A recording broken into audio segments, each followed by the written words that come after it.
sociedade, o mundo, como está organizado de uma forma voraz, está envolvido mesmo. Eu concordo com você.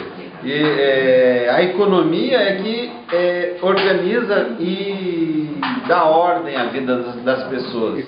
A ideia de censura, para mim, está muito marcada pela vivência, pela experiência dos anos 60 e fundamentalmente dos anos 70, que foi quando eu tive a minha formação assim, política, cultural, que veio se desdobrando até o trabalho que eu faço hoje.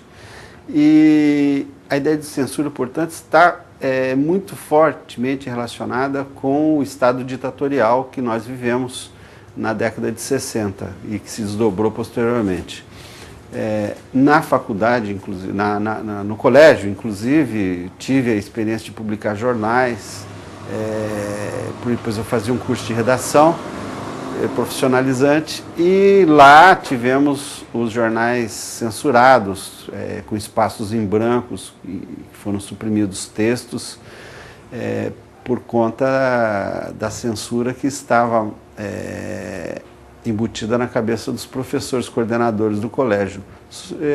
Digo isso porque já eram nos anos 70, 77, quando a abertura já estava começando no país, mas eu comemorava em Maringá, no interior.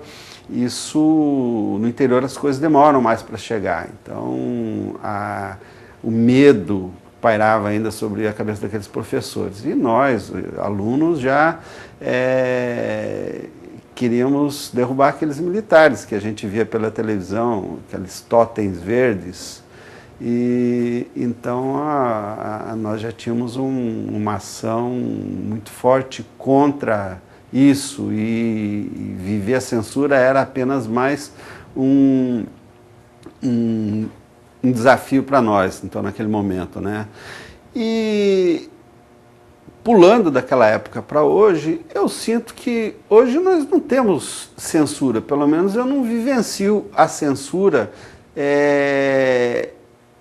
tal como podemos relacionar com aquela época. Porque falar de censura hoje para nós no Brasil é remeter de forma muito forte àquele momento. Então, hoje nós temos uma liberalização praticamente total das formas de expressão, e se a gente não consegue publicar num jornal, nós temos a internet, que é um espaço público hoje imenso e que a gente pode estabelecer relacionamentos com pessoas e amplificar as formas de expressão, fazer críticas. Então está tudo liberado. Eu digo que eu fiz uma ressalva há pouco, dizendo que quase totalmente, porque na verdade o que nós temos hoje é uma limitação de ordem econômica que se associa a uma outra. A de ordem econômica é que, na medida em que a economia é que domina tudo e todos, e a política se utiliza disso para impedir que hajam manifestações, porque, por exemplo, há anos aqui no estado de São Paulo, e eu particularmente aqui na cidade, com outros companheiros, lutamos por criação de fundos de cultura para possibilitar formas de expressão, publicação de livros, de CDs, de revistas. E isso não acontece, porque o entendimento dos políticos, dos gestores públicos, de impedir que isso aconteça. Então, sob essa forma, sob esse aspecto, há uma censura que é feita através da economia, na medida em que os recursos públicos não são possibilitados para a área de cultura. Mas, no entanto, nós não deixamos de trabalhar, porque nós utilizamos a internet, utilizamos meios precários, como xerox, fazemos livros com capa de papelão. Então, o trabalho em si acaba não sendo impedido. E a outra questão que eu fiz ressalva é que a censura neste país, se podemos chamar assim, se dá hoje de uma forma brutal sobre a grande maioria da população através do analfabetismo imperante. Nós vivemos num país hoje que tem 68% de analfabetos funcionais e 7% de analfabetos absolutos, que são aqueles que não leem nada. Os 68% são de pessoas que leem e escrevem precariamente, mas são incapazes de decifrar o que seja um livro, pegar um livro um pouco mais complexo e ler. Então essas pessoas não têm acesso à cultura de forma mais vital como ela existe.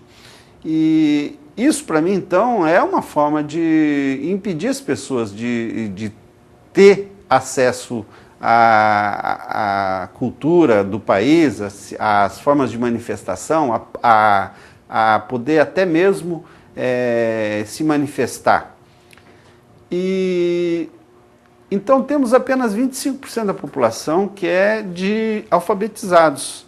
E desses alfabetizados, é uma pequena parcela apenas que tem acesso a livros por causa da questão econômica. Então nós vivemos uma situação assim paradoxal, ao mesmo tempo que temos uma total liberdade de manifestação, que pode se dar por meios como a internet, nós temos uma impossibilidade total sobre outro aspecto, na medida em que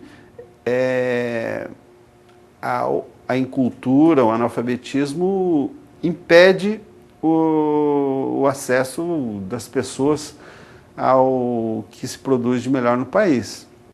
Mas essa liberdade é conveniente ou não, essa aparente liberdade? É conveniente ou não às estruturas econômicas globais? Acontece, Quanto mais acontece que o sistema tal como ele está montado hoje, para ele tanto faz. Se tiver censura, ele transforma um ato de censura numa forma de ganhar dinheiro, num evento. Não existe censura. Eles tentam, eu concordo com você que de certa forma eles tentam fazer a censura através desses meios. Porque, por exemplo, hoje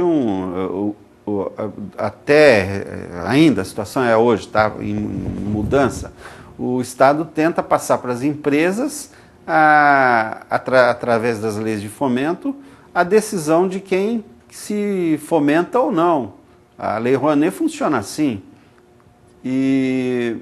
Então é um empresário que vai decidir o que ele vai usar de recurso público para poder patrocinar. Então o que acontece? O que o empresário faz? Ele sempre escolhe porcaria, porque os empresários no Brasil, quase na totalidade, são ignorantes e incultos, e são essas pessoas que gerem recursos do Estado para incentivar a cultura. Por isso eu acho a Lei Rouanet uma falácia, e já até fico contente de saber que ela está indo para o caixão, na medida em que a discussão pública está avançando hoje no país no sentido de criação de fundos de cultura que democratizarão o acesso à cultura, pelo menos em tese hoje.